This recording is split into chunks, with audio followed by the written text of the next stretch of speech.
നമ്മളെ നെയ്ബർ കുറച്ച് മാങ്ങ കൊണ്ട് തന്നിട്ടുണ്ടായിരുന്നു കേട്ടോ. കുറച്ചധികം മാങ്ങ തന്നെ ഉണ്ടായിരുന്നു.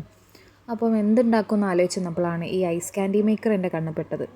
ഇത് വാങ്ങി വെച്ചിട്ട് കുറച്ചായെങ്കിലും ഇതുവരെ അതിൽ ഉണ്ടാക്കാനുള്ളൊരു ഇത് എൻ്റെ മൈൻഡിൽ വന്നില്ല കേട്ടോ.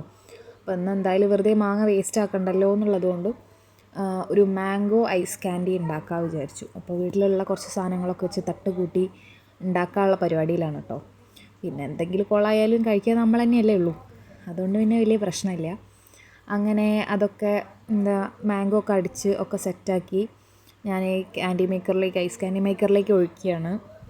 എനിക്ക് തോന്നുന്നു ഇത് ഞാൻ ഈവനിങ് ആണ് വെച്ചത്. 1 ഡേ വെക്കണം. അങ്ങനെ 1 ഡേ കഴിഞ്ഞു എടുത്തു. പക്ഷേ വീഡിയോ എടുക്കാൻ സത്യം പറഞ്ഞാൽ എൻ്റെ മൈൻഡിൽ ഓർമ്മയുണ്ടായില്ല. തിന്ന് പകുതിയായപ്പോഴാണ് ഇതിൻ്റെ ബാക്കി വീഡിയോ എടുക്കണമല്ലോ എന്ന് ഓർമ്മ വന്നത് കേട്ടോ. അങ്ങനെ ഞാൻ ഓടിച്ചെന്ന് റിച്ചു കഴിക്കുമ്പോൾ വീഡിയോ ഒക്കെ എടുത്തു.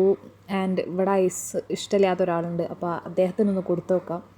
അങ്ങനെ കൊടുത്തപ്പോൾ തന്നെ മാങ്ങ കുറച്ച് പുളിയുള്ള മാങ്ങയുണ്ട്, കുറച്ച് മധുരം കുറവായിരുന്നു.